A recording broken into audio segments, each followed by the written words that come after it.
Good afternoon, everyone, for joining. Today's e-leadership forum. We are calling it the resilience at the front line, the future of facility management in India. Uh, this is one of the a series of e-leadership forums we're doing on a number of areas, and facility management, as I'm sure all of you would agree, has been at the forefront in battling with this unprecedented situation that we've all found ourselves in. I'm not sure any of us would have ever even imagined this kind of scenario, but without taking much time, because we have a fantastic panel and a great moderator, for this, I'm going to hand it over to you, to your moderator, who is Mr. Satish Rajendran. He is the Chief Operating Officer India for the Facility and Asset Management Services at Knight Frank India. And thank you, Satish, for giving us the time and agreeing to moderate this panel. I'd request you, to take it from here and introduce the panelists, at the right moment. Thank you. Over to you. Thank you very much, Nitin. Thanks for your kind introduction. Good afternoon, gentlemen. I'm honored. I'd like to thank RICS team for providing me with this remarkable opportunity to moderate and facilitate the session with this amazingly empowered panel and to our wonderful audience. Thank you all for taking time out of your busy schedules in joining us for the RICS e-leadership forum to discuss on the topic resilience at the front line, the future of facility management. I welcome you all for the knowledge sharing session with our eminent speakers here. Before we move ahead to our panel discussion, we have Paul to share some insights about RICS and the future of FM from the global perspective. Mr. Paul Bagust represents RICS as Global Property Standards Director. Paul, over to you, please.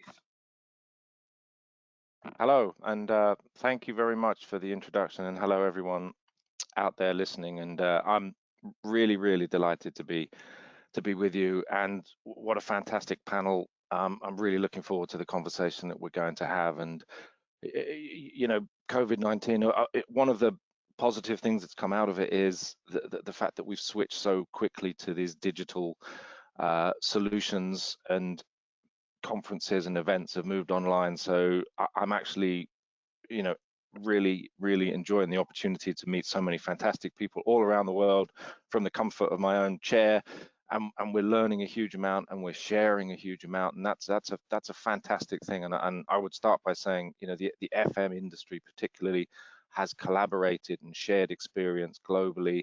It's just been fantastic the way people have come together to learn and to move forward. And I think that's a really positive thing that we've seen. And I just want to start by saying, fantastic to be here, great to see everyone, and really looking forward to the next session. But so my role, RICS, you'll see proud of my t-shirt, proud of my organization, is I'm the RICS Property Standards Director, and I have responsibility for many things, but over the last, correctly, 10 years even, we've had a real focus on the role of facilities management, because we recognize the huge value that it plays, not just to organizational performance and productivity, but also to society and the people who work there. It's a hugely responsible role, and we think it's one that's been under-recognized and possibly underachieved in previous years. And I think we've worked for a long time. We have very deep collaborations with IFMA, the International Facilities Management Association, and we've produced a lot of sort of content on the role that FM can play to step up. And I think that's been something that might be a theme recently, is FM traditionally, in our experience, has been a profession that has been happy to take a sort of back seat and say, you don't need to see us for us to do a really great job. And that's true. Lots of FM do an amazing job. But I think increasingly we've been saying, actually, FM has a very strategic value to any organization's performance.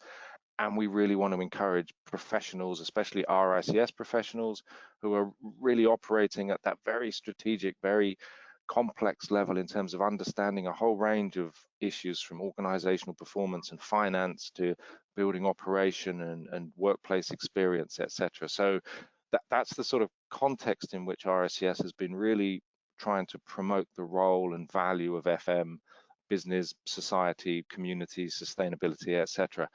And I think COVID-19 has brought that into a very sharp focus and in a very short period of time.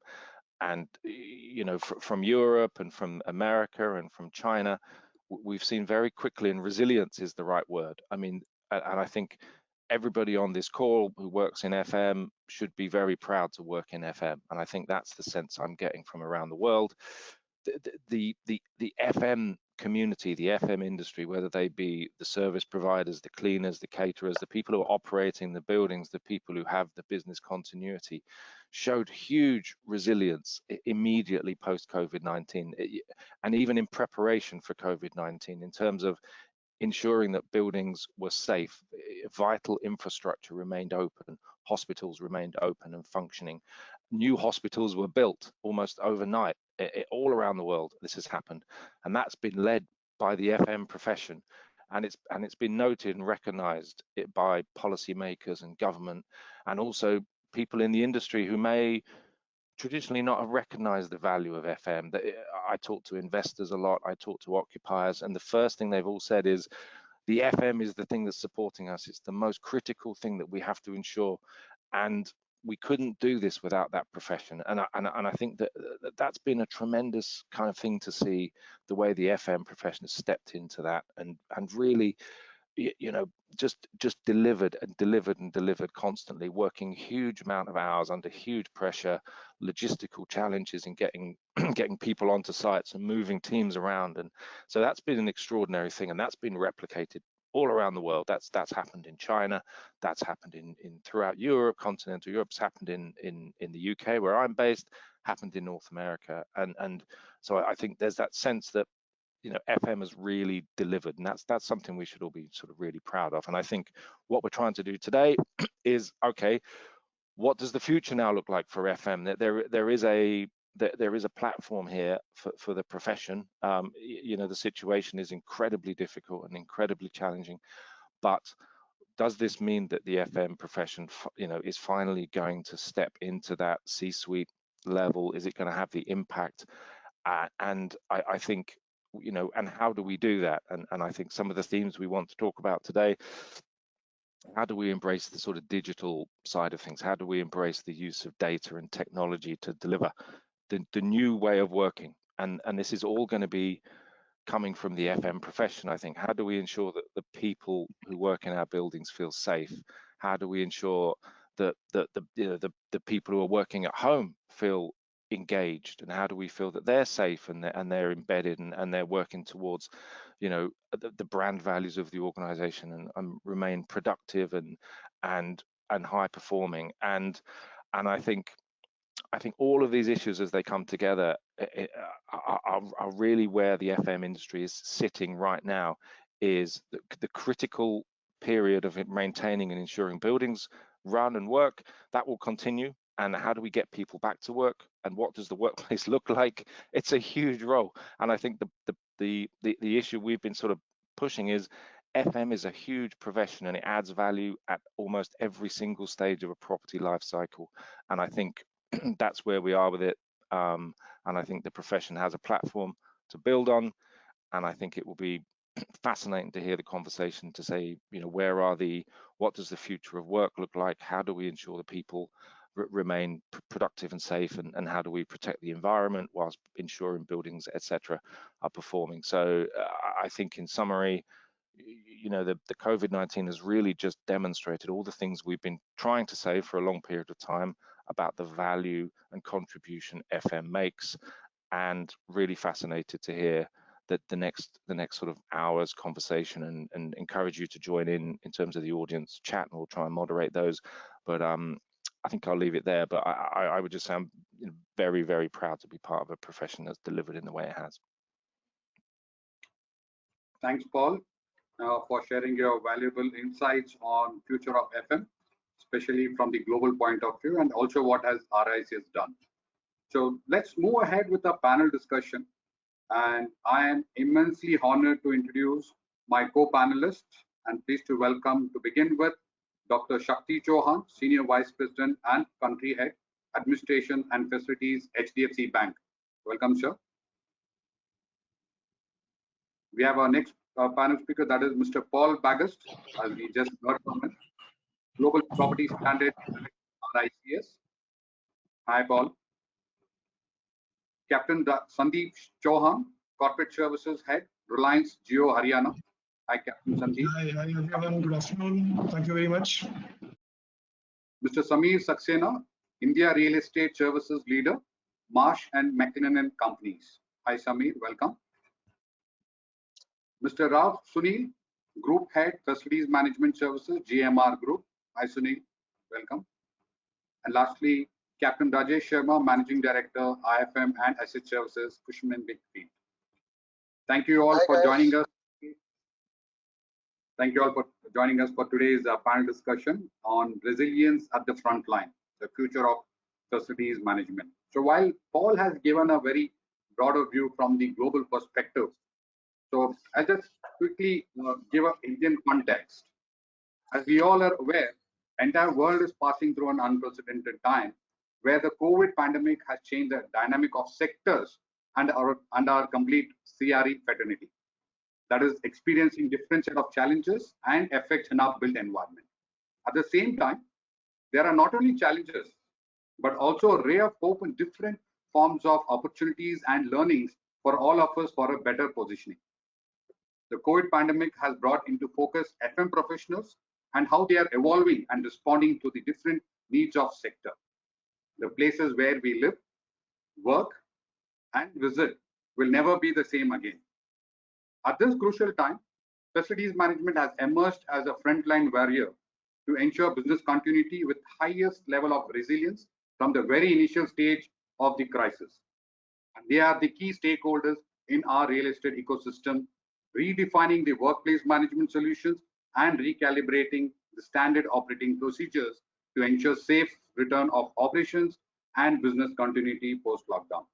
So keeping in the view of entire paradigm shift post-COVID-19, workplace design, wellness, and management solutions would be the vital area of focus in real estate. And FM, being a custodian of workplace built environment, it plays a very significant role in streamlining the experiences and expectations of corporate real estate to ensure effective solutioning and to run the facilities smoothly. It's time to reset the future of facilities management in terms of change in the approach, challenges, and preparedness that will stand out FM as a torchbearer to the emerging new normal. So with this, let me begin our conversation with our eminent panel on the new guidance coming through for the profession, along with the international perspective on what's happening and how India is responding.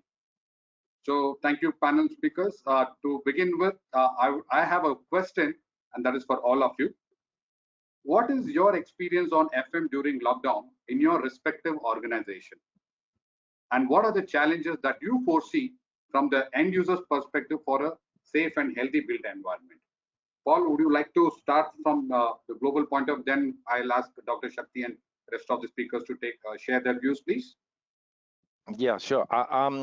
I think what's been interesting has been, obviously there's lots of practical considerations that I'm sure everybody's thought of and we can talk about in terms of ensuring social distancing and ensuring how you can use elevators in tall buildings and how we maintain hygiene and cleaning cycles and et cetera, and that's been really interesting, and the industry has been responded very quickly and quite innovatively in terms of maintaining safe buildings and opening buildings. But I think that the thing I found most interesting has been the real focus on the experience of the people, and I think that's been, you know, very, I guess, encouraging to see the way that organizations have really wanted to ensure that the people who use the buildings, whether they be employees or just people who are in the building, feel safe, that they have an experience which enables them to use the building and perform. And I think that's been a really interesting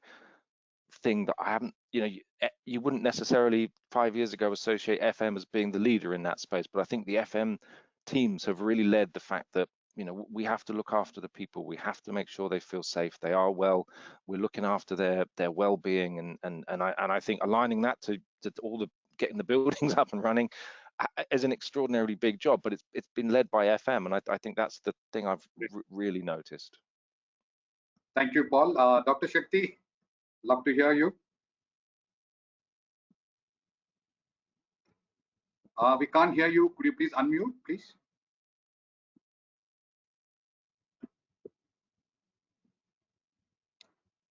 I still can't hear you. System, believe me. Yeah, now it is okay. Yeah, perfect. Okay. Good afternoon, everyone. I think this was controlled from the backdrop. Someone, as an organizer, was doing it. So good afternoon, everyone. It is such a pleasure to be on this panel, and of course, it is not the best situation as a professional, the way the experiences we're going through. But then I think, as I say, the tough time never lasts, but then tough people do. That's how we are as facilities professional.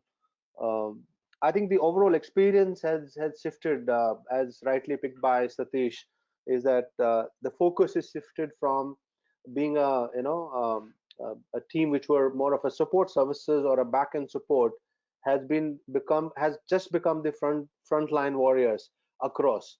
We were, as a professional, we were considered all rounders, but then the one thing was missing us. It was about the medical expert. I think that has been added after this COVID-19. We are expected to know everything. We are expected to talk to every organization, every authority, every body which is supporting across around us in every city and every domain. Uh, I think the experience is, to me, is somewhere, uh, is more of a getting strength out of what we're going through. The experience is, as in this pandemic, of course no one has thought about it. All those, the BCP, so-called BCP global expert, have never designed a document in terms of, none of the ISO program has a BCP which is mention of a pandemic like COVID-19. So it was something as a surprise caught all of us. But then I think we, of course, not been caught napping. Everyone has been sufficient enough. In terms of what has been to be responded as an organization, uh, what to be done in terms of supporting the business, what is to be done in terms of supporting our employees, on most importantly, how to keep ourselves safe so that we are available for the organization and people around us.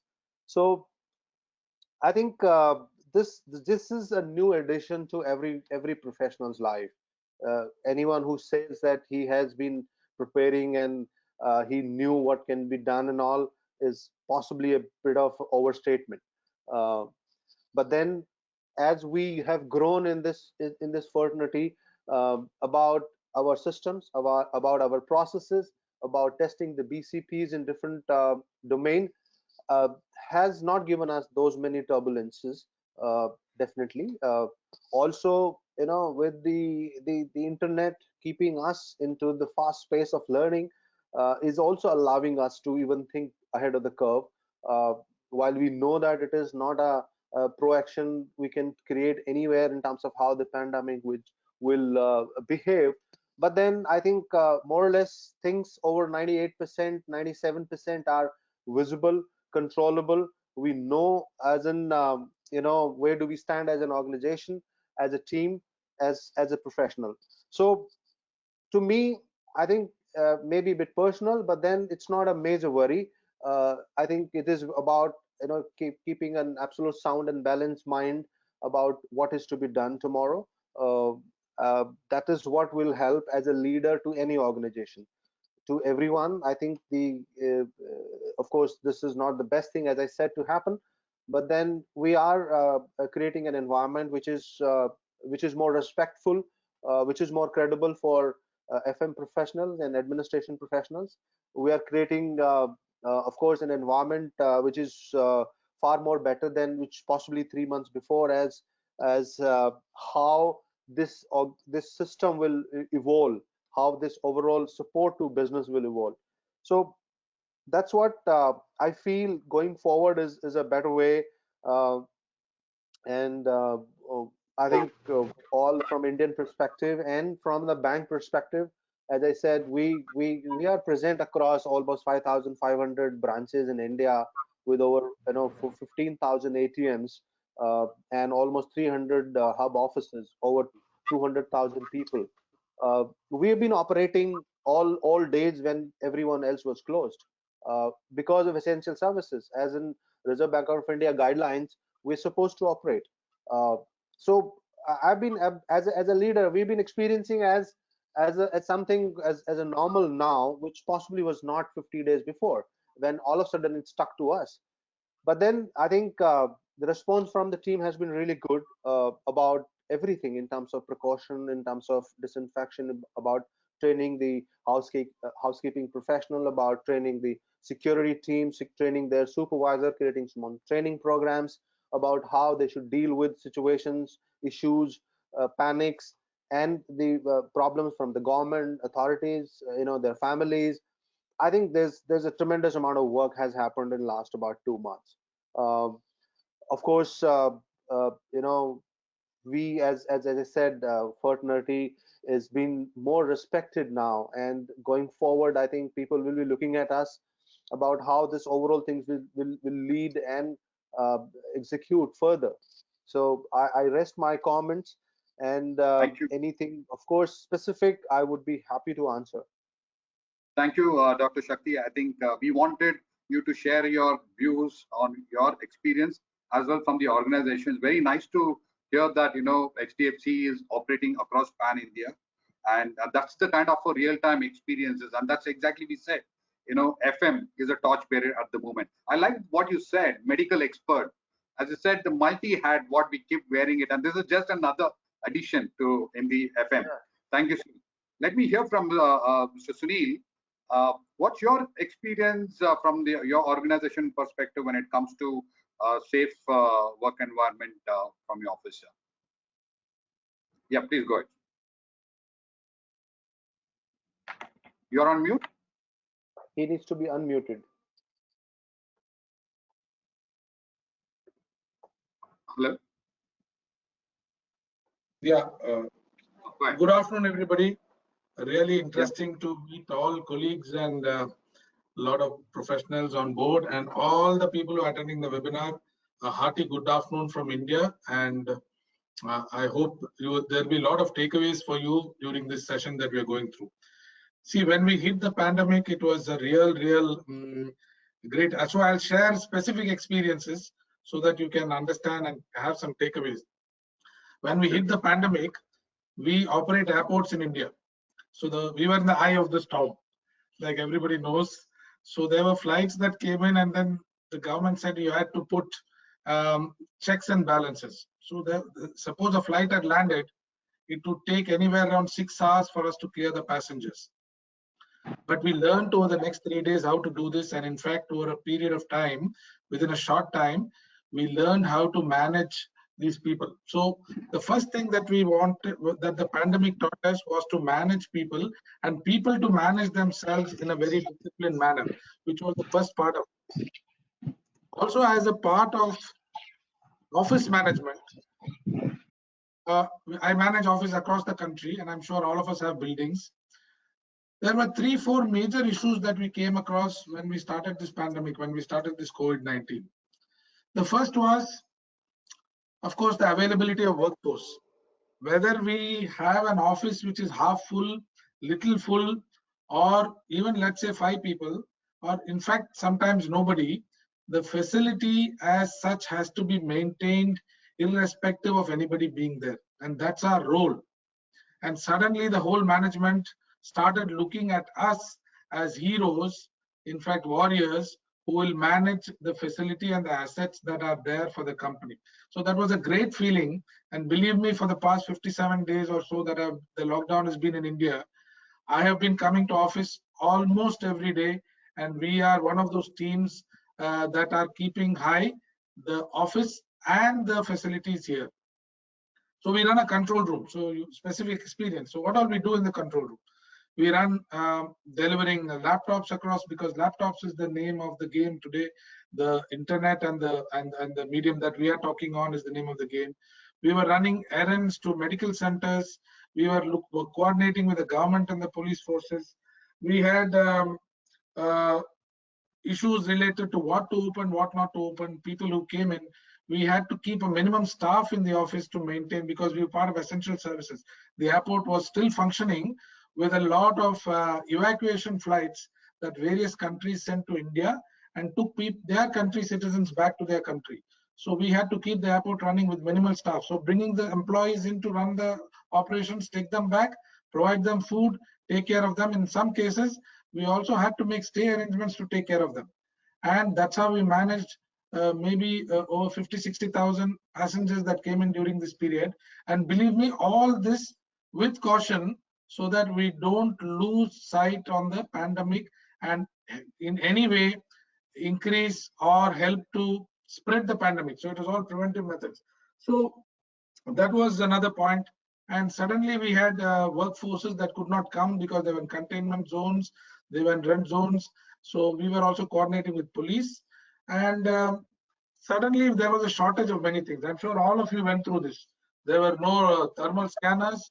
There were no masks suddenly. There were no, of course, the sanitizers came in, but it was not easy for the first half of the time. But the second half, when they started coming in, and today's situation, I don't know if all of you are on the same page. We are flooded with so much of information. I can rattle off, if I open my email, I can show you at least 300 types of sanitizers. I can show you 200 types of thermal scanners. So these are all the complexities that came in as the pandemic grew, and today we are in a situation where we are in abundance of supplies and provisions and solutions to this. But still there is no clear cut, or there is no the most correct or the most doable thing. Is still a lot of paradoxes going on between people, though the basics have been established, the basics have gone through. See, as FM professionals, what I want to talk about is just about 3 points. One is managing our workforce, which was a great thing we had to do.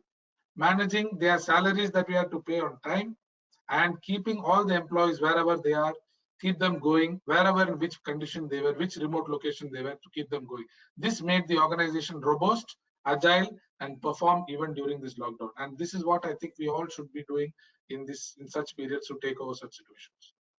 That's Thank from you me. very much. I think very well said.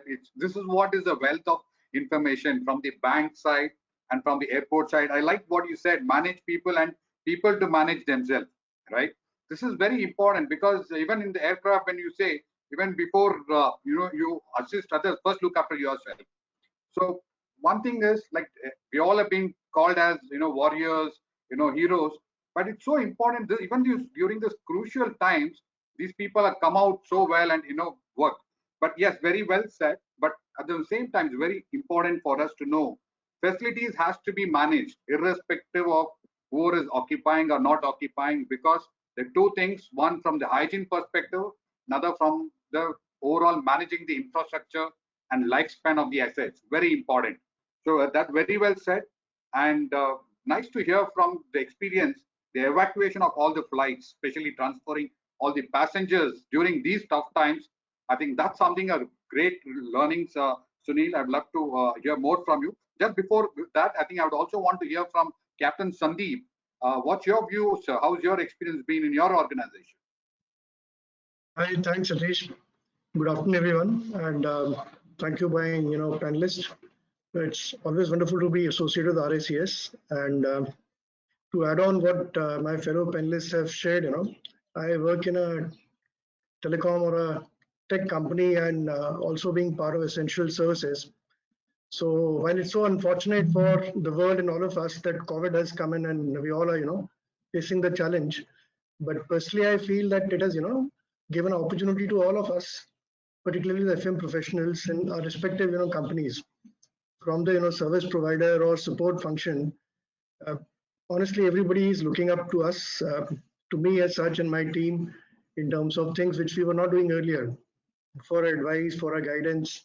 We all do, maintaining, hygienes. We all are using, the, disinfectants. We all are maintaining, cleaning schedules on touch points which are frequently used by everyone, ensuring the people who are need to be given transport are provided safe transportation despite curfews or total lockdowns with utmost care and safety which is in place. But things like medical services or the tests which are needed or checks which needs to be done in carrying out ensuring the health and safety of the people who are working for us. There are certain things which there's so much of data and information available. Everybody gets into it, and if you don't keep a calm, maintain a composure, give a solution to what is needed to work, it can create a lot of panic. So whether it's a CTO or it's a licensing head, or it's a O&M in charge, or to that matter business heads who have a pressure to sell the internet connections, which is an opportunity right now, they all are looking up to us. And the most important thing is the people who are our frontline warriors. All this while, whether it's chambermaids and janitors, who everybody used to look down upon, they're, being, cared not just in terms of what they're doing, but also to ensure that they are safe, they're healthy, so that from them there is no, spread of disease or any, risk can, cascade. So what we do is essentially, not just to make sure what we do, but we communicate. Besides the challenge of physically not being there, there are ways which all of us know we have to be on top of it, keep doing it, not that you've checked it a shift prior, you don't do it next shift, and that there's a lethargy which sunk in. Not just a lethargy, there's a panic amongst people, like all of us, while we are doing a webinar or we are attending a webinar or we are managing a respective offices, either by virtually being there or through WhatsApps or video calls, we have to support our own families. At the same time, we have to support the function. So I'll give you an example. These telecom switches, there's a large facilities which has very critical equipment, which are supporting national lease lines, international, circuits, and also the switches for ensuring the mobile broadband or everything which everyone is relying upon. You just can't afford to have any risk there. So whether it's making things like putting up a sanitization tunnel or making sure the people who are there, who has to be there, don't get into contact with someone else, making arrangements for even the housekeeping and cleaning material to be there so that their contact outside world is minimal. So those are the things which we've never done it before. Even we had crises like these floods or possibility of any of these local issues like strikes, etc. But COVID has been something which has never happened before. So it has thrown not just challenges, but also as an opportunity for all of us. So I mean, to me and my team, people are looking up to us. Of course, I mean they had respect for us, but there's a difference. Not just a service provider or a support function. They're looking at today as a guidance, as advice, because our foot are on the ground, whether it's a drivers or it's housekeeping guy coming from the respective places, or the people who we are sourcing at key material to support everyone. We know what is happening. So if there is some WhatsApp or information coming on a mail, it's very easy for us to quickly see whether it's authentic, how much is the risk which we need to flag it. We're in the main chain of communication. So if we are able to decipher what is right or what is critical and need to know basis, of course, I mean you have to cascade the communication, but passing a communication and creating a panic is one thing. One is that we understand what needs to be done and take action and communicate what is done. It builds the confidence. So it's been amazing, experience for me. I mean, last more than 2 decades, I think this is the most interesting and the most challenging and also a most opportunistic time for me and my team as a film professional. Thank you, Captain Sandeep. Very well said. Especially telecom being into an essential services, we understand how important it is to run it. And very well said. While there is a challenge, there is also a ray of opportunities. Yes, sir. Before I get into the next question, quickly, I want to hear from Sameer. Over to you, please. Yes, thank you. Good afternoon, all. And I think interesting to see what industries have been doing, organizations with different focus areas, what they have been taking up. So obviously, my perspective is very different because of the way ODCs function. So the offshore development centers, they're so regulated.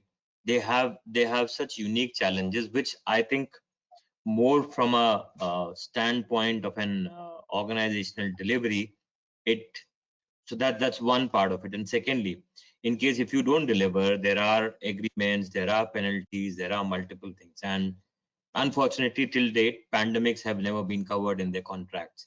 So ODCs and their unique challenges, I'm sure all of us as facility heads have gone through multiple challenges around manpower, material, etc. I won't harp onto that.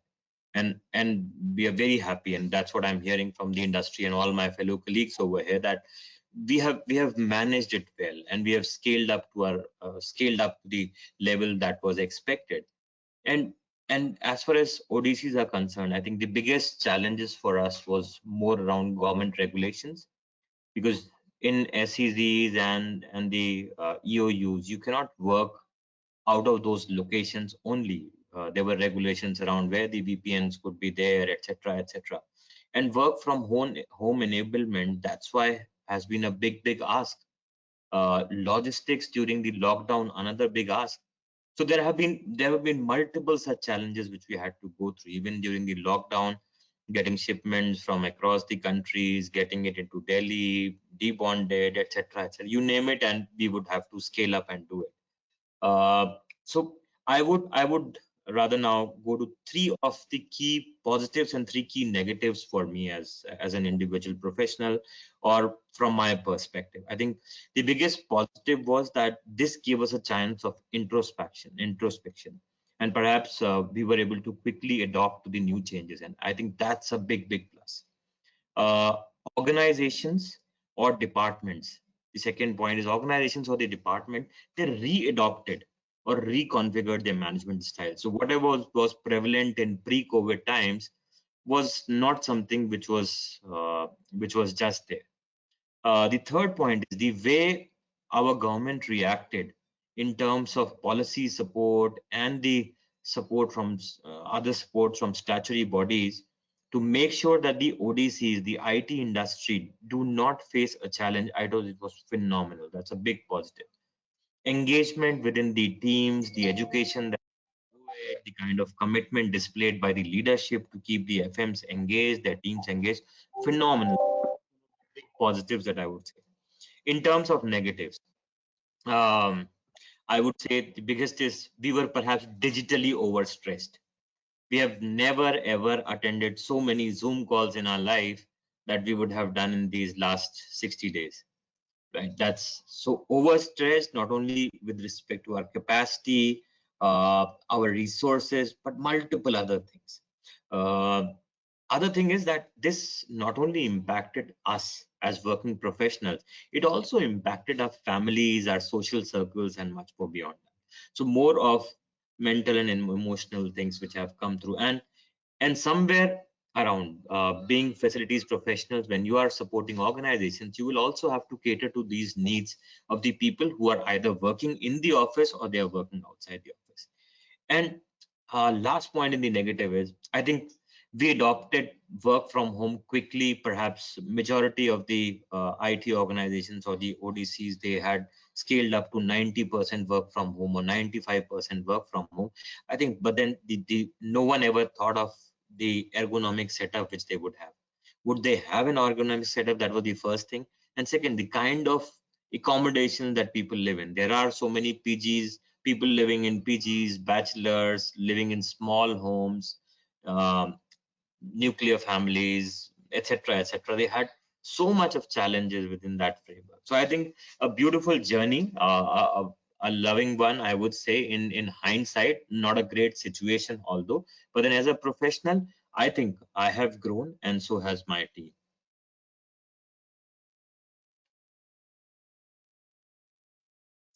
We can't hear you, Satish. You need to unmute yourself. Satish, you need to unmute. We can't hear you. Okay, organizer is controlling me. Anyway, sorry. I think very well said. You know, in this panel, the reason I said it's overly empowered and diversified panel speakers, we get to hear learnings from various segments. And especially what you said, I picked up one positive and one negative what you said. Positive, introspective. the so soon the adaptation from all the new normal. That is one great thing. And the negative in digitization overstressed. I completely agree with you. But yes, having said that, before we move to the next question, let me hear from Captain Rajesh. I'm sure he would have loved to hear all our clients talking, end users talking on the different segments. Interesting to know what Rajesh's experience from the service partner side. Yes, Captain Rajesh, over to you. Thank you, guys. So first of all, I need to thank the audience because yesterday there was a poll that who are the two smartest guy in the panel today, and me and Shakti were voted. That's the reason. At any point in time, either you can see Shakti or you can see me. So the decision was we can't have both smart guys at the same time on the screen. So people must be wondering that how come Shakti comes in and I go away, and when I come in he goes away. So I thought let me clarify and thank those people. The second deal was between me and Satish that I am the last speaker. So when everyone will say everything, I'll just say I am with them, and that's it. I think mine is the easiest job. But still, if there's anything left, I think I need to talk about. So I'll keep it very crisp. To be very frank, I even forgot the question. It was like 30 minutes over on the first question itself. So first one was, if I'm not wrong, it was about experience. And I think the biggest experience what I realized is generally people say this is a thankless job. For the first time, we all realized that the amount of thank you people giving to you all is tremendous. So though I never believed that this is a thankless job, I always say if you're doing a good, you can get a lot of appreciations here. But this is the time when we realize, and I heard other speakers also talking about becoming warriors or maybe the frontline runners and people or like security guards or housekeepers, they were garlanded and all that. So guys, the baseline is that the life revolves around us as an FN professional. So let's keep that in mind. And I think that was the strongest message or experience what I got from this so-called last, whatever, 2 months time frame. The number one was the challenges from a user standpoint. Definitely the biggest challenge, but I'll keep it very crisp, is the self-discipline. All said and done, and now we know when people are talking about reopening of offices, I don't want to name, but we know there are a lot of offices, they have declared, so to say, reopening of offices, but how many people are coming in? And all those people who are coming in, you'll be surprised. I was shocked to hear one of our clients saying that, guys, on first week, we got around 100 plus employees who joined us. And by Friday, they said, sorry, guys, we'll not come next week. And they were surprised, like, why will you not come? We are providing complete transport also. The transport was stopped earlier, but now daytime transport. And the answer was, guys, we thought we'll come to office because we got bored at home, 2 months sitting at home and really wanted to interact. And here you have more restrictions than home. We can't sit across to each other. We can't go to cafeteria together. We can't go for a tea break together. So we don't want to work in this environment. So guys, I think the baseline is we all are human beings and we are considered as social animals. I think that's going to be very, very key critical thing which we all need to keep in mind. So people are definitely talking about, and I have a lot of data points to refer in terms of working from home and what percentage of people probably will start working from home by next so and so years. But I think one thing will still remain very, very effective. That's the personal touch, and I think that's one thing we need to really work upon. And since this is about the impact on our clients or end users, I think more than them, guys, we need to be prepared. The requirement of FM professionals will change to an extent. It's not going to be providing services to the people who are in the physical geography of the office. It's going to be beyond that also, and we need to keep thinking on what are these things. So I'm glad a lot of people have spoken about a lot of stuff. So I'll just stop here because, like I said, it's already 35 minutes plus. But these are two important takeaways from my side. Over to you, Satish. Thank you, Captain Rajesh. I think it's normally it's we who from the service provider who speaks as an expert. But as you know, the pandemic has changed the dynamics of sectors and the real estate fraternity.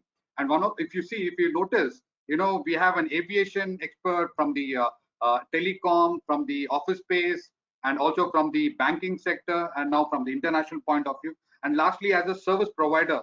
So more like any other audience, I was also curious to know what was their experience, and that's one of the reasons I had to hear from everybody, and that is the learning which all our audience, or including me, which wanted to know. So quickly moving to the next question, how has the FM professionals response evolved from early days of the virus to now? That's from the pre, during, and post lockdown. So with this, for this, I think I have another smart gentleman, that is Dr. Shakti. Dr. Shakti, if you can come in, and Captain Rajesh can move so that we can see you. Yes, sir. Over to you. Yeah, So please unmute. unmute. Shakti, we Okay. can't hear you. Yeah. No, thank you. I think, see, as I said initially, Satish, and to everyone, we've been working since the day it has been declared and all the restrictions, because we are one of the most essential services to support the citizens of India across in whatever distress. Uh, the first thing when there is a problem, people think about what do they do with their money, or is their money safe, or whatever valuables they have, how do they ensure that everything has been taken care of. I think the first insecurity comes to everyone's mind is that um, we as an organization and as a team have been very very fortunate that we could kind of reorganize ourselves in terms of how do we respond to those customers queries, and how do we align to the overall the directions from Reserve Bank of India and other government authorities. So to your surprise, if I give you some numbers, there could be some mind-boggling numbers. See, every day, as a normal scenario, we participate in almost about 1,000 crore rupees of transactions every day as a bank, which of course dropped after 15 days of the COVID thing, or 20 days of COVID thing, dropped by about 70%. So that means about 250 to 300 crore rupees were withdrawn from the ATMs. Uh, Huge drop, because that kind of an insecurity people starts getting in. But when it comes to the operational challenges with the ATMs and all, we were over 90 to 93%, and we were the best in terms of how we responded to operational support of the ATMs across, which are over 15,000 ATMs. So I think the normal scenario, there are about 1 to 2% of ATMs are not operational.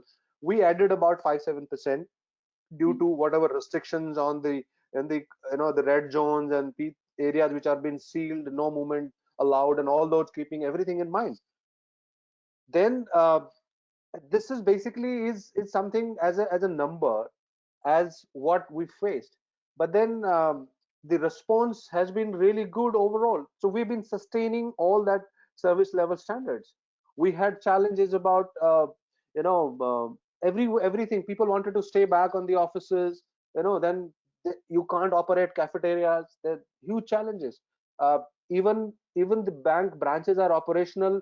There is a hell lot of background work happens in your when you use your credit card, when you use your ATM.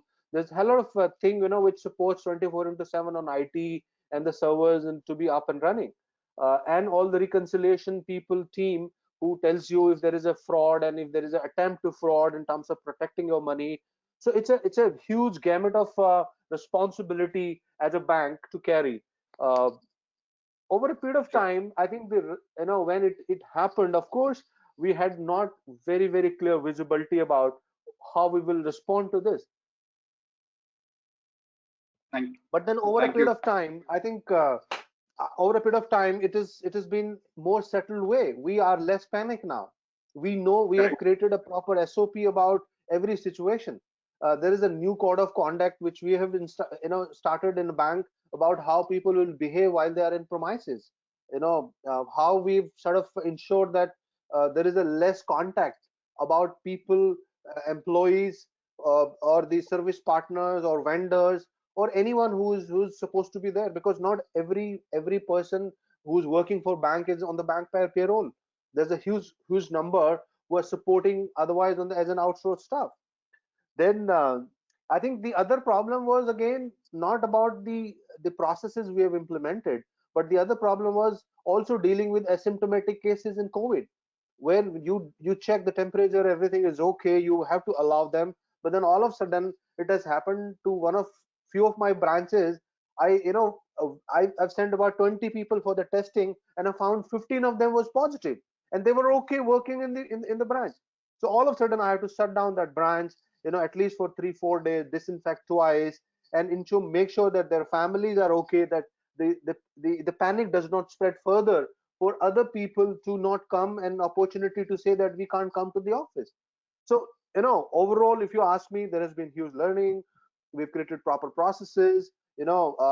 as leader, people have been available across as my leadership about supporting and approvals, when we want to do it, and support businesses.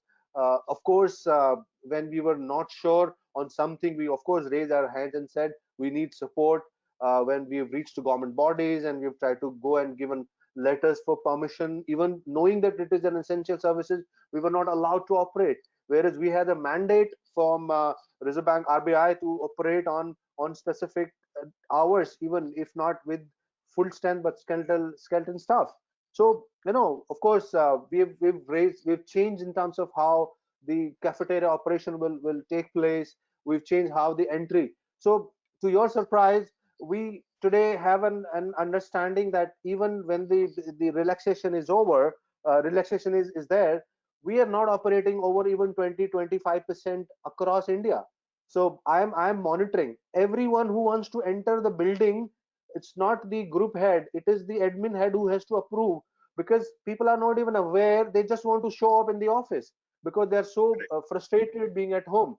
So we have created a proper planning about how we will also ramp up today, tomorrow. Let's say 1st June onwards, we would have a different scenario. We want them to come and work in whatever has been left out, and clean up the all activities. So we've been just trying to reach out in terms of telling that, oh, it is safe, these are things which you should be taking care of. We're doing, as an organization, we're doing a lot of that a workshop on how do you do your stress busting thing, on how do you keep people engaged, and all those parts. So I think overall, from when it hit and today, it's a huge learning. We are Thank pretty you. much in comfortable situation. We know how the way forward will happen in case it spreads further. We have learned our lesson on the cost optimization about what I think what can be the back to best that way. question, Shakti, I think one message is very clear from your experience and what you are going through now. The professionals are evolving and you're well prepared. And whatever you said looks like you're managing it very well. But from the slightly from the professional point of view, this Samir, if you could, Samir, can you hear? If you could let me know what are the major challenges in current times for our FM professionals? What are their challenges? Sorry, so there was little No, bit no. of I say, what are the major challenges in current times for FM professionals? While we all are prepared, but okay. they also have challenges. Absolutely, absolutely. And I think I will, I will perhaps not limit it to only the ODCs. That is my first request. So I think the first and foremost is the employee experience. I think that is going to be the key. Second, managing the perceptions, and third, the assurance. I think these are three key things that I think, as a facility manager, I have to make sure that my teams, or I am able to give that kind of a support to the people. Now, this again, I can detail it further down, that how do we go into employee experience. I think when an employee comes home today in this era of uncertainty, the challenges is not only with the employee but also from the family. Now, when the family is also impacted, people take a back seat, and that's where our role will come in, and they will majorly play. So how do you communicate well with them to ensure that you comfort them to come to office, you comfort them that whatever is happening is taking care of all the nuances which are related to this aspect, the COVID preparedness. I think those are the key indicators. I would also Thank add over here, as Yeah, please. as as heads of admin, we will have to build perhaps an agile environment where none of these services get impacted, and as needed, maybe a quick adoption to the changing scenario. I think that's another important factor that we'll have to keep in mind. We will have to so looking at the negativity around, I think we need to keep our workforce motivated. So it's not about salary retrenchment. That's the big elephant in the, but then as far as the negativity is concerned, that demotivates our workforce. Another important aspect is quick adoption to the new new technology, and last, I would say, an enhanced focus on health and safety. These are the major challenges which FMs are going to have. Thank you very much, Samir. I completely agree. Captain Rajesh, you're raising your hand. Could you throw some light on the challenges what FM professionals are facing, please, from the service provider point of view? Can you hear us? No, I think looks like he's also muted. Okay. No, Yeah, go ahead. between organizers, they take the chat. So great. Again, quickly, I'll talk about. So Samir has covered, I think, most of the point, but 4 important aspects which I feel as a professional. The number one is fear of unknown. So guys, let's face the fact, no one was ready, prepared for this situation. We never ever thought in our lives this is what will happen. So today also I say, and coincidentally, we do have a lot of webinars of GSES, and every time I talk about, it's like crystal ball gazing. We are still thinking that, okay, this is the best way for future, but we are not sure. Let's face the fact, we are trying our best, but we are not sure. And in our world, if I am recommending something to our clients, but if I am not sure myself, I think there's too much at risk for us as an FN professional. That's number one. Number two, in India, again, very, very clearly, guys, we will run short of manpower. Even if today we look at it, the amount of people needed versus the amount of people we have on ground, and I'm talking blue collar staff, you can imagine how many people have really gone, and people who are staying back, they're looking forward to going back to their villages. So it's going to be a big challenge for us to get that manpower back in action. That's number two. I think another very interesting aspect, so now clients are saying, are we doing the right thing? But we don't have a standard. So no one can say, I can do an audit of a building and say, oh, your processes are absolutely fit and fine, because this is something absolutely new. So on what basis people say, oh, we are there or we are here? Because we all know there are guidelines coming from the central government, there are guidelines coming from the state government, local district administration, and everywhere there is a gap in between. So which one to follow? And do you really see that you are there, or there is still a gap? So there is no set standard as of now in the market. And finally, guys, again, coming back to India as a specific region, the level of hygiene and cleanliness, what is expected? We need to understand the environment also. So because construction stopped, everything stopped, pollution levels came down, we probably started thinking that we can maintain that. But we need to keep in mind, when life will become, so to say, back to normal or the new normal, again, we need to face those challenges. So whatever we are preparing today, a lot of us are missing on that point. We are keeping in mind the existing scenario, which will change. And that's going to be the biggest challenge for us to, again, deliver in the so-called new normal, what we are referring to. The only positive what I think here is, we are the ones who know what is new normal, because we never stopped working. So all these like 2 months, last 2 months, our teams are working. So we are prepared, geared up. It's going to be tough for people, our clients who will come and start working now. They will take time. We are prepared. But these are few basic things which I think definitely are going to be challenging. So that's all from my side. Over to you, Satish. I agree with you, Captain Rajesh. Is ultimately the source, the guidelines and procedures all comes from government. But as a industry experts or CRE or a service partner, we need to facilitate and advise the right thing to our clients. So quickly coming back to Captain Sandeep Chauhan. Sir, are you unmuted by any chance? You should, Nitin, please unmute, please. Yeah, I have this question to you. While we have been talking challenges for FM professionals, but quickly a flip side of it, what can FM professionals do to deliver confidence in the space they manage? What's your take on it?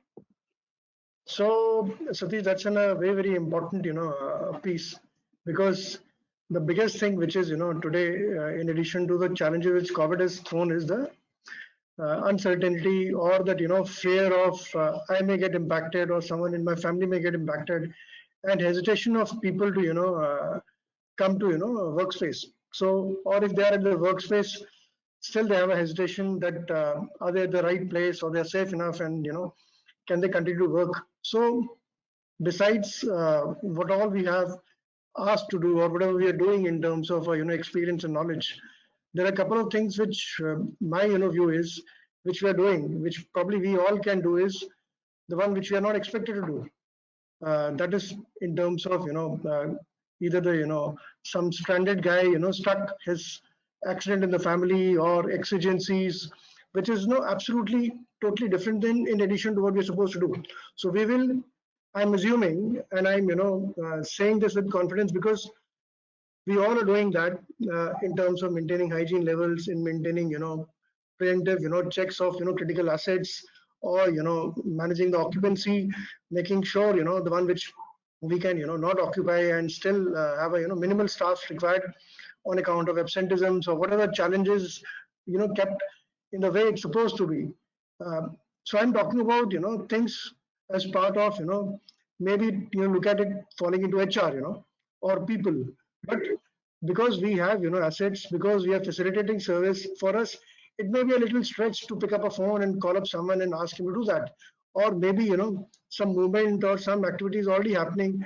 So there would be cases in our organizations where people can't move and there is a, pregnancy or some death, or your, critical employees which are needs to be in the office lockdown, their family needs support. So we as FM professionals or CRE, teams step up, reach out to them rather than just sitting, and if some, request comes in, start looking left and right and, share challenges as to why we can't do it. As against that, we make an attempt to stretch ourselves, see how safely and how quickly we can help, people. That, gonna be, absolutely, out of the, box in terms of what we're doing. And besides, as Captain Rajesh has said, and my other fellow panelists have said, that big thank yous are coming in as against, that this is supposed to be done by us. So this can be a delight factor because everyone is having a challenge, and we have access and, availability of means by virtue of in our respective roles. So we can do that one. Two is, I've already said that, and one of my fellow panelists also have mentioned, we have enormous amount of information available. Kindly, check that and use that to create a right, balance in terms of communication. Instead of, creating a panic, like for example, I give you an example. So the entire state where we're operating is a orange zone. Now, orange zone is somewhere it is falling between green and red. So there is ample clarity what needs to be done and what is not supposed to be done in green or red zone respectively.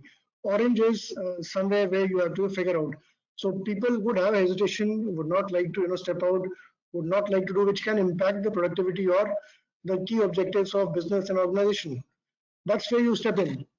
And I'll give you an example. So one of the, important facilities what we have, where we can't prevent the support vendors to come and carry out any, support which is for breakdown maintenance. Now, you are expecting that guy to have a COVID negative test report to come and, do the work at site. Look, guys, I mean, today in most of the states and most of the, places in India, it is only if you have a continuous symptoms which can have you suspect of a COVID. And then you have to be put in isolation center where you're going to be carried out the test. Again, if it comes positive, negative, you're going to be put into quarantine. Then by the time the guy going to come and attend to your breakdown maintenance, most of your business will be down. So if it is a, red zone facility, clearly, you carry out stuff which is as per red zone. But if there's a panic, if it is not red zone, you kindly, do the things and make sure you stand up and communicate and take the ownership. Don't have a, fear that, oof, if something goes down, I mean, it's going to come to me. That's what we are doing to build a confidence. So if there is a, employee who had a, symptom, which was basically a chicken pox, so everybody communicated this guy is a COVID positive, but the test was negative and there was a repeat test carried out. They shifted him to Gurgaon, where they did not admit him. Because he's from a different district. There's a guidelines. So in the night, he was out in the, emergency. Nobody was taking him for admission. We got him back.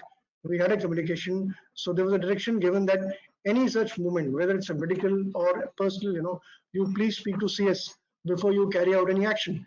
So that's where, we have an opportunity to build a confidence by our knowledge, confidence by, consistent availability, despite our personal, own requirements, is what we're doing to build a confidence.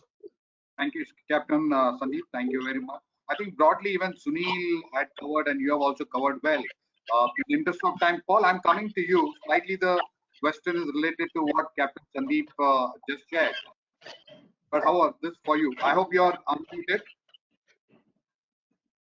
Yeah. Okay. Does the current environment help integrate FM into decision-making forums for businesses? how we can drive close collaboration with other departments like commercial, communications, or legal and HR. What's your view from? Yeah, it's a very good question. I mean, I think I'd say FM always has been, or always ought to have been, part of those decision-making processes, and you know, given the role that FM plays, as I set out earlier, the critical function that it plays, I think you know, there is at least some recognition, and I think there's a challenge to the profession here and I think more than one of you have now said the word leadership. And the role of FM as leadership, and we've talked about professionalism, and we've talked about being agile and being innovative and adding value, and I think we have to really embrace all of those things and have that confidence, because I think we've also sort of touched on the fact that people are looking to people like yourselves to come up with these solutions. FM is no longer sort of seen as just the back room that keeps the building and keeps the heating and the lighting and everything else running. It's actually saying, how do we keep our people happy? How do we keep them safe? How do we make sure, you know, we can deliver you know, whatever it is organizationally in a time of crisis? So we're looking for calm solutions. We're looking for people who have change management skills. You know, and all of those live with people like yourselves and people on this call. So I think I would say, you know, that's already existed and already ought to have existed. It's up to us to take that opportunity and really show that value. I think that would be the challenge to the profession, but I think we're more than up to it based on what we've seen. Thank you, Paul. I think it's very similar here in India too. It's very important that, you know, FMs are also empowered and would integral part of the FM business. In the interest of time, I just have last two questions before I proceed to the Q&A to the audience. So this question is for Samir or Rajesh, Captain Rajesh, anyone can take it. What role would technology play in assisting FM professionals carry out their responsibilities effectively in new normal, like BIM or IFM? What's your view? How is technology effectively used? Yes, Samir. Samir, go ahead. Yeah, go ahead, Captain. Okay, since I have this opportunity, so I think Sunil also took it personally. He switched off his camera, or he said, I am also the smart man. So Sunil, we'll get you back soon. Okay, so guys, I don't think we have to really even talk on this topic, because technology, not now, I think always, it was the point of discussion. And in today's world, when people are talking about touchless or contactless, I think you can only look at technology, because all said and done, whatever innovative ideas you may come up with, and we have seen a lot of mechanical things also these days, wherein people are using paddle to get the whatever soap dispenser or the sanitizers, but it's all going to be technology. And we are talking about now, people, can you use your phone to do everything possible under this earth? So undoubtedly, the best part is, if you really ask me, I think a lot of investments have gone in the last whatever a month plus, because we have been interacting with a lot of IT solutioning companies also to understand, and surprisingly everyone's focus has moved to this side, that what we can do to make sure that we are talking about touchless or contactless. Having said that, it's going to be very, very simple to say so, but believe you me, it will take at least next 2 quarters by the time we have this technology implemented on ground. Because even if you do it now, by the time you do test trials and you then educate your people, it will not happen like overnight. So what we need to do is, we need to be very, very careful for the next 2 quarters, that what innovative things we do at our end to modify those or do those tweakings. But at the end of it, I think the next quarter or 2 quarters is the target time frame we are looking at, wherein people should move on to technology. So people, imagine getting into a building and from their phone taking a lift, which floor you want to get in, whichever meeting you want to book, everything is being done by yourself. So I think that's what people are looking at. But again, moving it quickly to Samir. Samir, your point of view from a client perspective. Yes, beyond the Zoom, I know technology people are overstressed. You know, if we can talk on any solution that for traceability, as what Captain said, COVID shield protocols, data collections, any views from your end, please, from the end user point of view? So I think there are a few things which are quite ready for me to kind of say. So I will share that. My sense, before I do that, I have a point. I think there are few unknowns over here. yes, technology, it goes without saying. I've always harped on four facts: colleague experience, compliance, enhanced technology adoption, and health and safety. These are the four components which definitely will be there. But then there are a few unknowns. If I talk of unknowns, what is the path of recovery? What will be supply chain modalities? And above all, for ODCs like us, or for large organizations, why do we need office? I think these are some of the pertinent questions.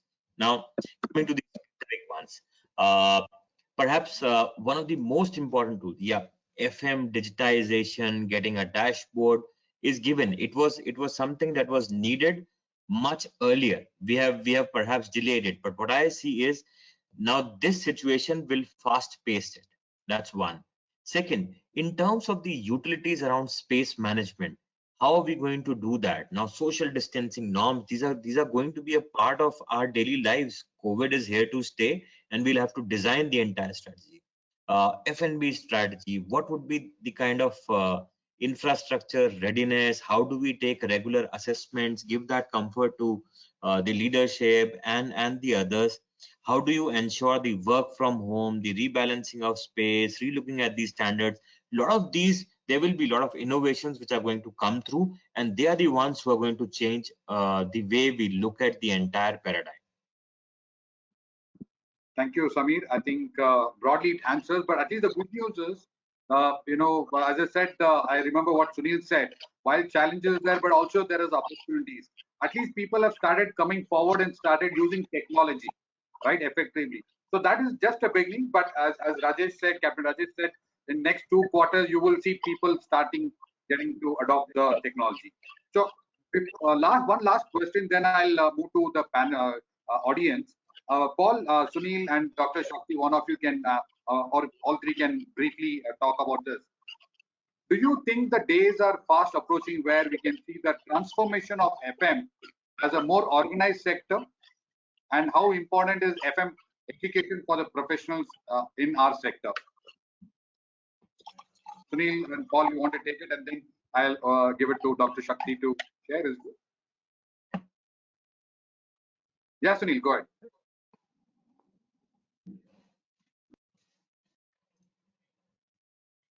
Yeah, that's a really pertinent and very important point that you've taken up, Satish, because every forum, I think we talk about this. No wonder that FM now has got a lot of recognition and a lot of sight. So the goggles are on in everybody's eyes, and they're looking at FM in a different fashion. And definitely now FM is looking brighter, and going in the next stage. This is the time, I think, when we as a fraternity and every single FM professional worker, any rung of the FM fraternity should take advantage. How to take advantage is the best thing is to get, one is organized, second is to enhance the education. So education will play a very, very important role. People will look at this in a very, very strong fashion. And it is now the time that we should, or as a country, or as a fraternity, or as an industry, an FM industry, we should unleash various programs to reach all levels of people in the society. So the point is, today FM, many people are just coordinators. They get things done. And many people are the lower rung who are just making administration that it can be anybody's job, but no more it is. The skills of engineering, skills of IFM, skills of space management, skills of priority, skills of technical activity, skills of, in fact, even skills of the medical, basic medical requirements, hygiene, sanitation. Today, nobody would have known sodium hypochlorite for so many days. Suddenly, sodium hypochlorite is a big name in everybody's, every FM man's mind and every FM man's daily language. Silver hydrogen peroxide. Nobody knew what it was. Today, everybody knows what it is. So education is what is going to take people forward, and education is the key thing that will also put your number in an organization at the top. Like many forums I'm saying, that may not be that FM is in the top rung always. It's somewhere middle or below. But with education and with a lot of knowledge and a lot of scientific approach and organization, we can go forward. See, consolidation will be a great opportunity here. Consolidation of space, consolidation of manpower, consolidation of resources, will be a great thing that FM sectors need to get organized. Even priority working will be very important. Today we could add fancy things around our office, but priority will become a very important thing, and we will not be restricted only to office space anymore. We will go beyond office space. We will reach the employee wherever he is in the remote location, and we will have a spread, not only restricted only to a facility, will become a larger body in an organization to take care of every aspect. And like all of you said, digitization will be a key.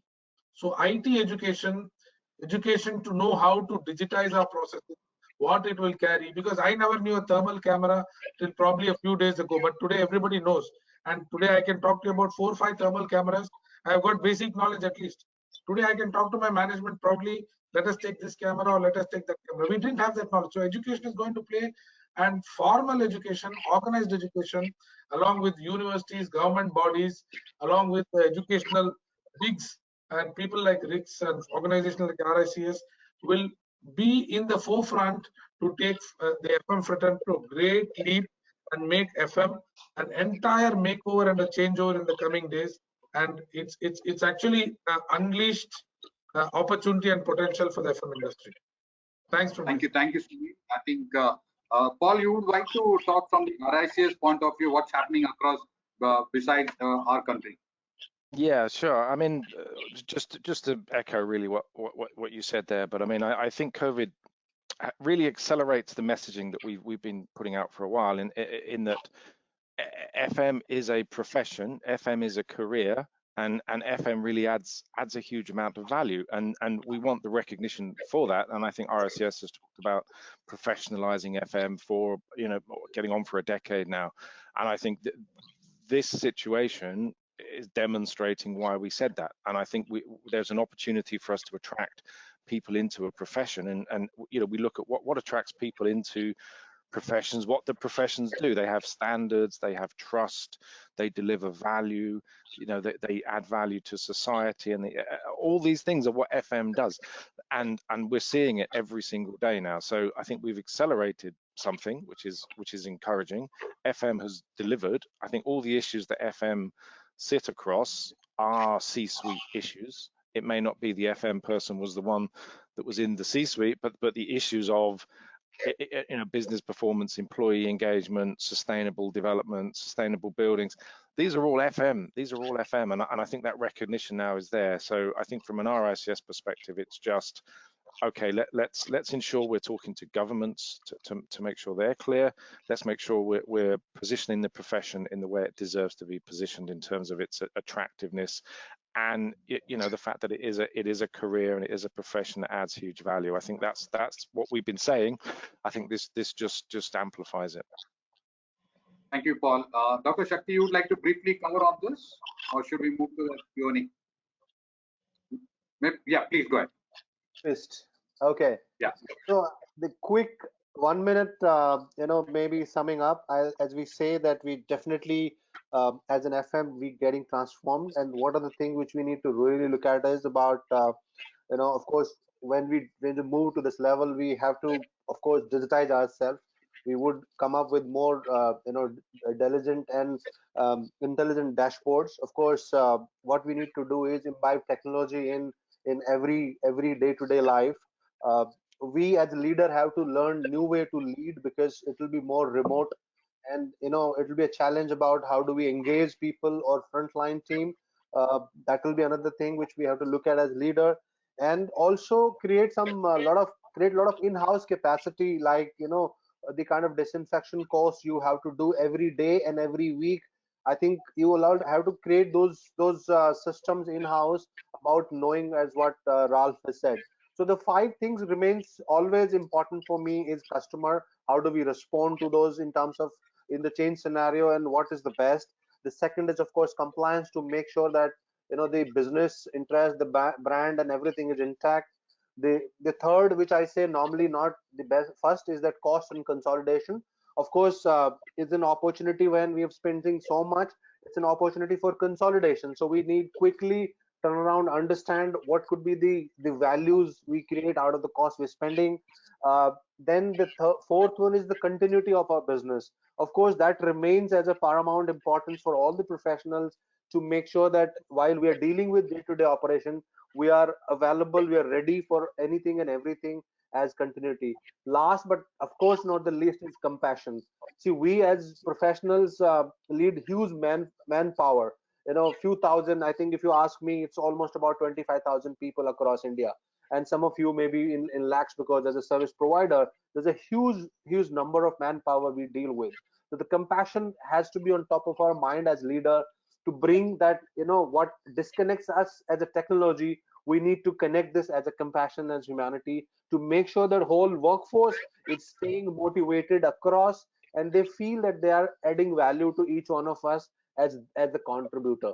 So that's what I would rest my comment. Thank you so much. Thank you, Dr. Shakti. Very well summed up those 5 things. It's a very integral part of our FM business.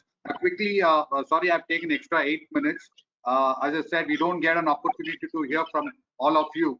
And in the benefit of the audience, I took that advantage of extending your views, please. So now I'm moving to the Q&A from the audience point of view. We have got various questions, but most of them are covered. But however, some few of the questions which I would like to read it out, what we have received from our audience. Anybody can pick this to answer, please.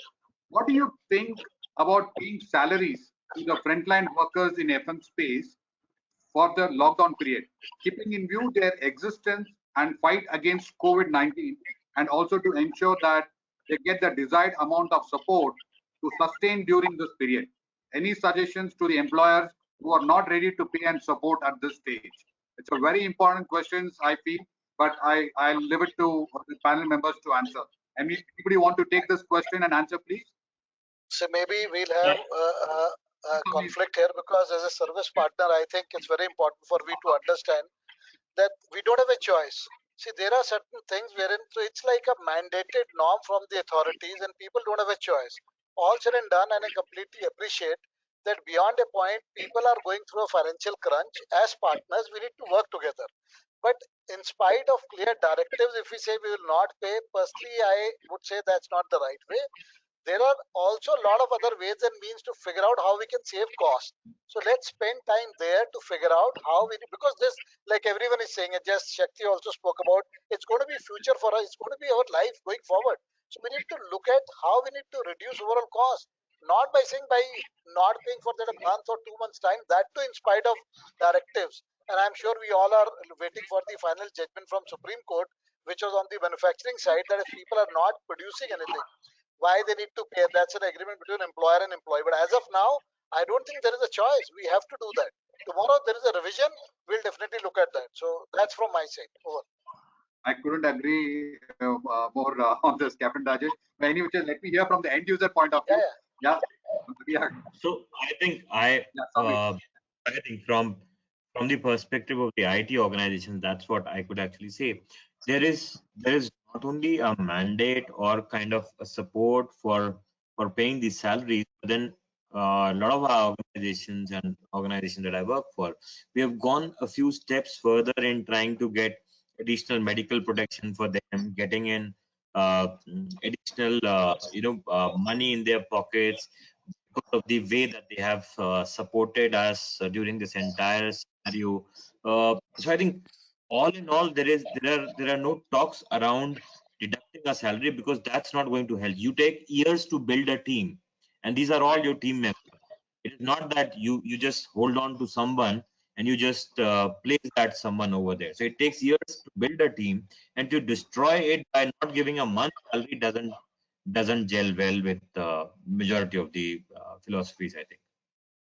Thank you very much, Samir. I think very well said. Yeah, Captain Sandeep, I have seen you raising the hand. Please go ahead. Satish, on this salary disbursement, or stopping salaries for people who are key to us and maintaining the hygiene, etc. What we're doing is for the people who are directly on a service contract roles. Of course, we have not increased their compensation, but we are paying them twice a month, as against once a month. So, of course, I mean, I'm sure, I mean, all the organizations may not be able to do it, because of various reasons. And being in a business which is highly in demand, so we are able to do that. So there are service providers who are providing services, and we can very well, deduct their payouts on account of either absenteeism or SLA is not met. So basically, because it's impacting their, blue collar people, we have been, given direction to be flexible, to maintain minimum service standards and not go by the, black and white. So we're doing that. And there are a couple of, people like as part of, our hobbies or associations which we are aware of, they are suffering. So on a personal level, and as part of various groups, whatever we can do, we are trying to support them financially or through means, whether it's of food or clothing, etc. But it's definitely a very, very valid question whosoever has shared with you, Yeah. and it's a challenge. Thank you, sir. I think I'm glad to hear this from you. But Dr. Shakti, you're smiling.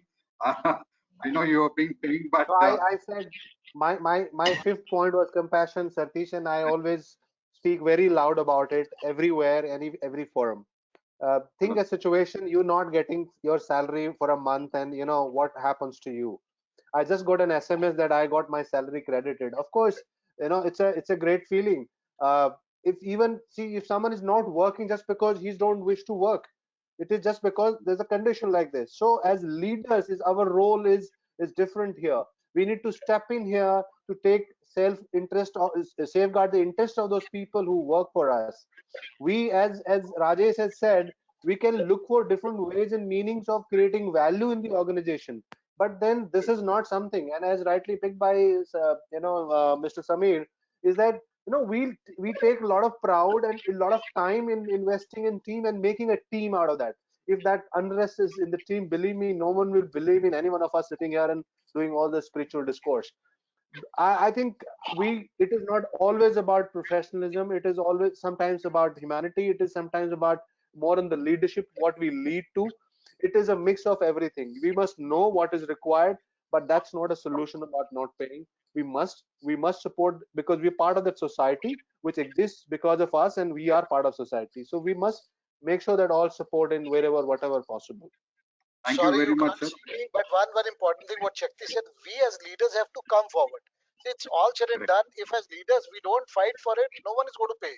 So thank you, Shakti. I think that's very, very pertinent. Yeah. Thank you very much. As I said, as Sunil has already mentioned in the beginning of the conversation, that it has to be paid. So at least we all know that it's time for, think about the warriors who's been coming, living all their families, and coming for us for this fraternity. It's not about today; it's about the future. So let's not lose our talent, as Captain Sandeep said and Samir said, that it takes a lot of time to prepare them and experiences. All of a sudden, if we let them go at this kind of tough times, it is inhuman. Thank you very much. I have very interesting question. How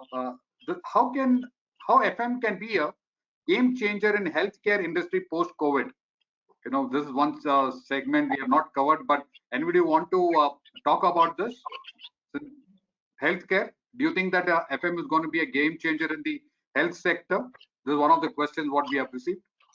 I think I'll just try to take a shot on it, maybe. So because as far as I strongly believe, and I think all the esteemed panelists also believe, health and safety would be paramount for all of us. I think not only for us, for our teams, but our organizations also.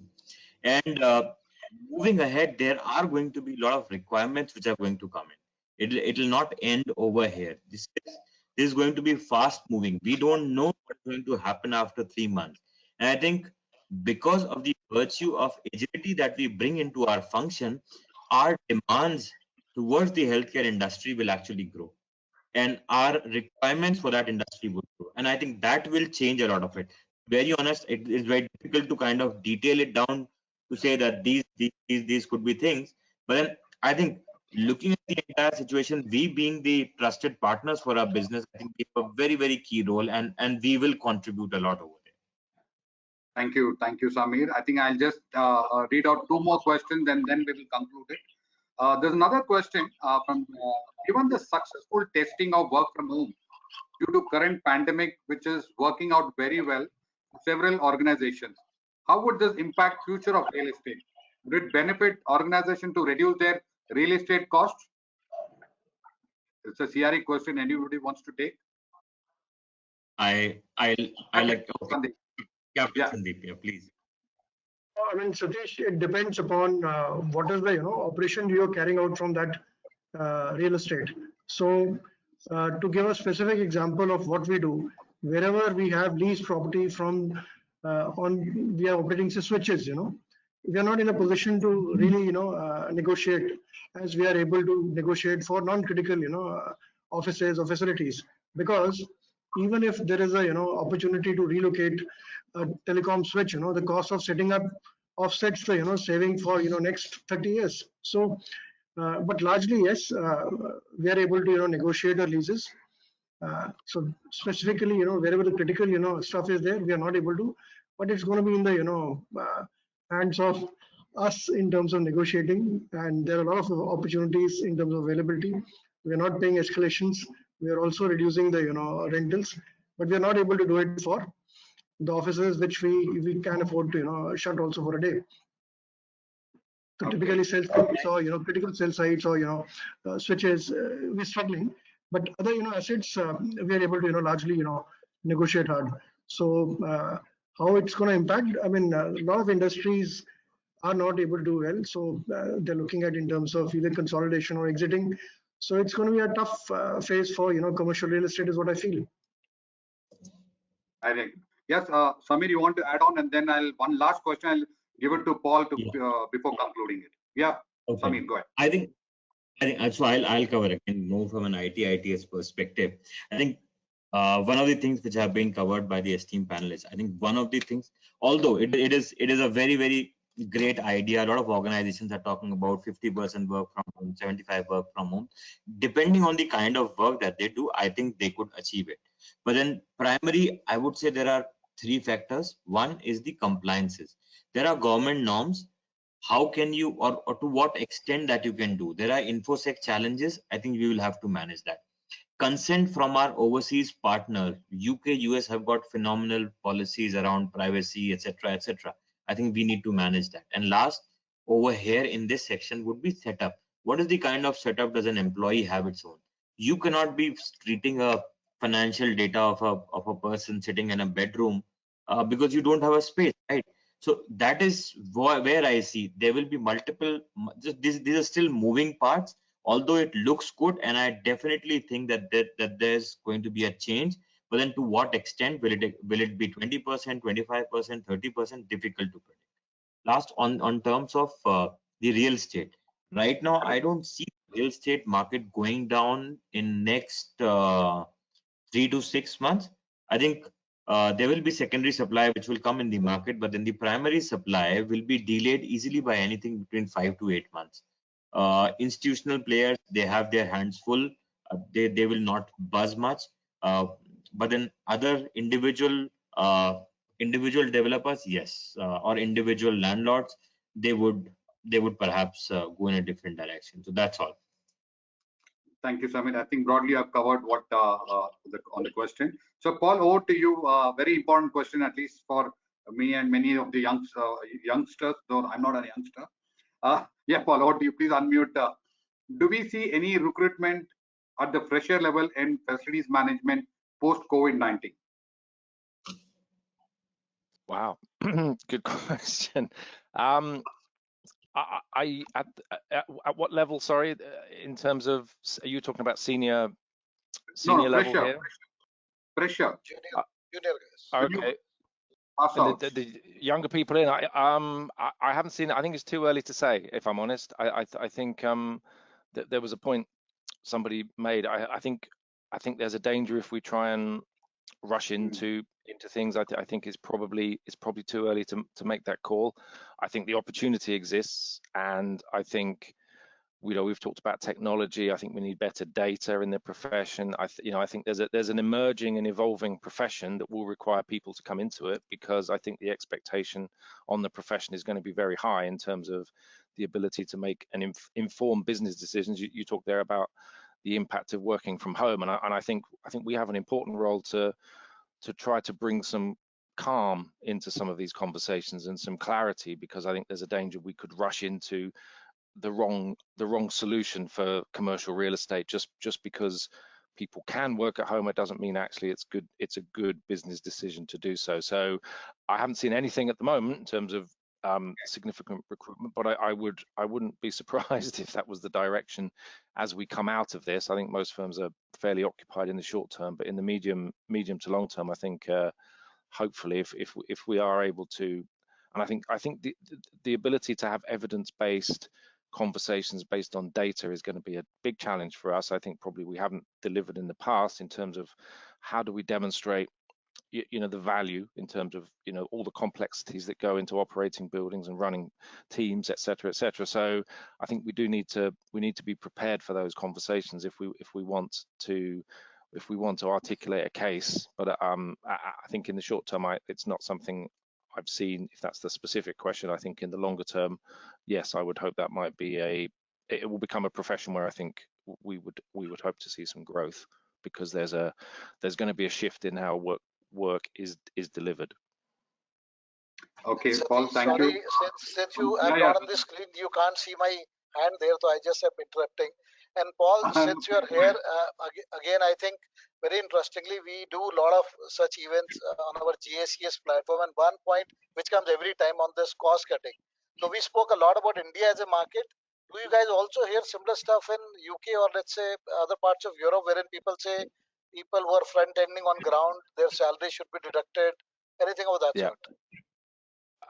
Cost cutting is always it's the challenge that FM faces. I think it's the risk, it's the problem. I think we have to change the mindset of how people see FM. It's not a profession that's there to cut costs, and I think we need to shift that. That's a dangerous direction. We've seen that the race to the bottom and the ability to cut costs and remove costs, etc. I think we just need to change the dynamic, and this is perhaps where we can do that. I think I hear the term cost cutting. I think that needs to be balanced with value, and I think I'd much rather talk about value than simply cutting costs. Cutting cost is clearly people will look at costs, but if you don't have the conversation on costs in the context of performance, then it's a short-term solution, and it's something that you may regret. So I think, yes, talk about cost, but let's talk about value. Yeah, I think, Paul, cost cutting is always there, but we are talking about straight away salaries of people. But anyway, I think we have got your answer, and I'm glad, again, coming back to what Shakti and maybe initially Sunil also spoke about, the leadership plays a very important role. And guys, learning for me today, what I learned from Samir was that don't look at financial data when you're in a bedroom. I didn't realize the impact of that, but still that's something new which I've learned today. So I'll check with him later on. So guys, this was just to keep it on a lighter mode. Don't get tense. There's nothing called Corona, COVID. Enjoy life. Over to you, Satish. Thank you, Captain Rajesh. I just wanted to hear from the other side of our business, that's end users, on this, because it's a very important topic for India, at least when it comes to future of talent. Anybody would want to comment on what Paul said from the international point of view and from the India point of view? Do you think that you're open for the FM fraternity to have new freshers coming? 100%. I think 100%. There is no doubt about it. We need, I think, more and more. So I always talk about 80 and 20. 80% I still call not so organized, and 20% are the organized sector. And in those 20% that you see FM as a function. So as a pie, we still have 80% to cover. How do we cover? Today, if we have to recruit someone, we struggle to get the employable, I would say, employable talent. So we definitely need people who are educated, and perhaps if they have the orientation of FM as in the background, or they have that education, I think that will immensely help, because that creates the mindset. Getting people from service sector, etc., helps up to a large extent. But someone who has a basic orientation about FM is going to be there, and I think the demands are going to increase.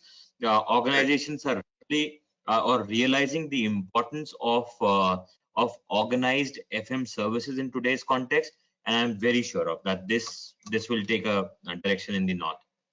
So couldn't let's agree start more. hiring certified Yeah. people from RICS and GSES. Yeah.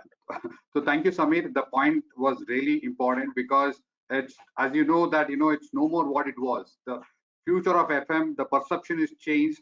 The quality of services has to be even more higher. And as we all know that we still have short of talent, and it's very important to encourage. Again, as I said, it's very difficult to get a ready-made talent. So rather, we recruit and train them and give them a succession plan, and that's something that is my view. But we should certainly encourage, such recruitment in the FM fraternity.